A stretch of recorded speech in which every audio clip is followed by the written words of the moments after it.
Welcome back. Well, fears of an influx of illegal migrants have driven many European governments to impose stricter controls.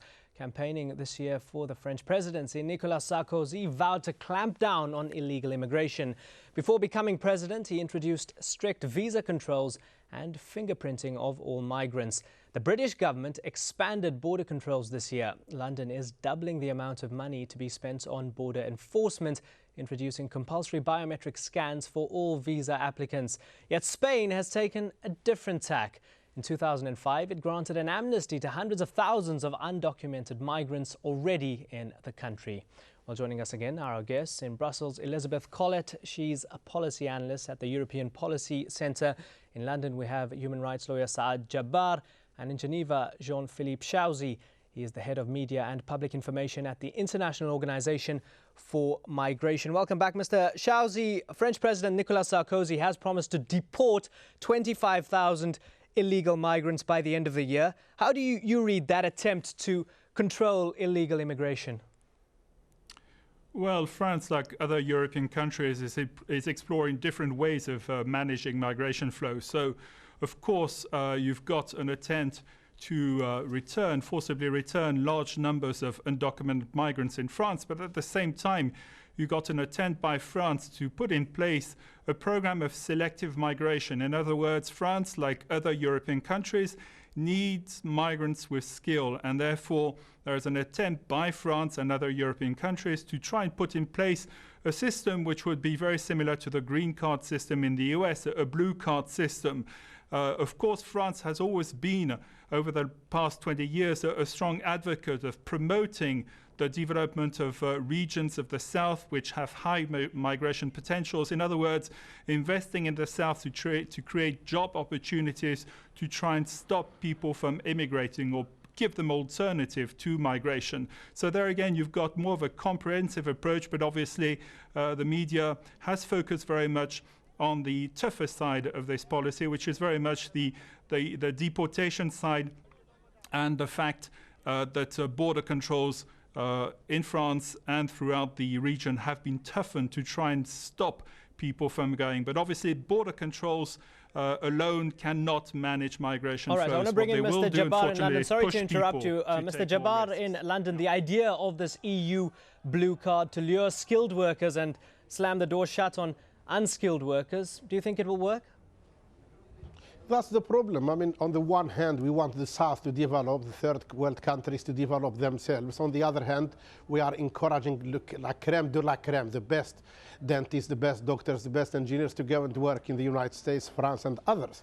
However, let's mention, since we are talking about Brussels and Europe, the Euromed partnership or process which was created, the Barcelona process, which was created in order to help the South to open up its markets and to adopt more market-oriented economies, helped a lot in terms of providing money. But those programs didn't work because the governments there took the money, but they didn't liberalize politically. Therefore, you end up with no accountable government. That's why I said the crux of the matter is a multitude of efforts.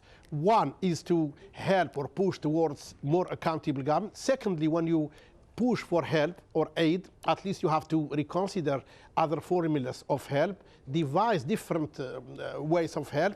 And thirdly, and most importantly, I think when there is a contradiction in terms. On the one hand, you are asking the third world countries to open their markets for goods, for capital, and so on, but you don't, the industrialized countries don't want to open their markets for the for labor or their cheap labor. And there is more bias now towards Eastern Europe. When France used to have the blue card for North African, especially the Maghreb countries, Algeria, Morocco, Tunisia, and other African countries, the blue card was for the dirty work, not for the specialized or the good skilled workers. Now we have blue card for those who are skilled workers, but the rest we don't want to know. However, there is a real disequilibrium, and without really a global approach, a new approach, we address the trade through GATT and through the trade measures and trade agreements regarding the trade in order to allow goods to move without or no borders for goods. We talk about France, no borders as well. Now,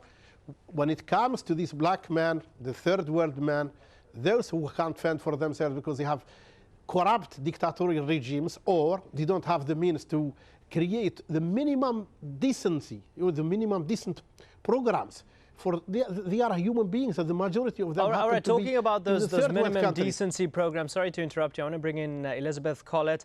There's a lot of money being spent, being thrown at Europe's migration concerns. Do you think it's going in the wrong direction? For example, the third phase of the razor wire barrier along the 11-kilometer border of the Spanish enclave of Melilla to prevent immigrants from Morocco cost 20 million euros. Do you think that money could have rather been spent addressing the core issues? Well, I think what you see is that the European Union is trying a number of different mechanisms to deal with illegal migration to Europe. I mean, and they recognise that border control is only one short-term response mechanism. What is interesting is that they are putting increasing money into this so-called global approach to migration, which includes such things as mobility partnerships. And the emphasis there is on sending and cooperation with sending and transit countries.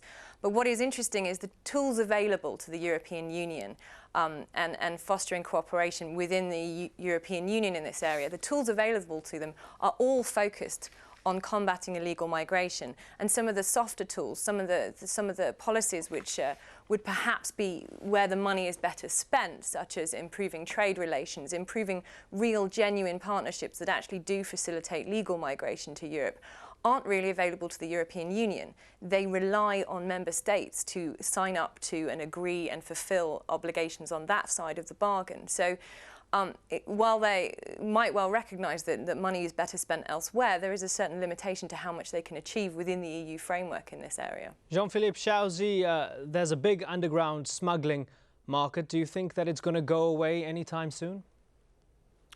Well, it will probably go away when host countries decide to open the front door to legal migration for work.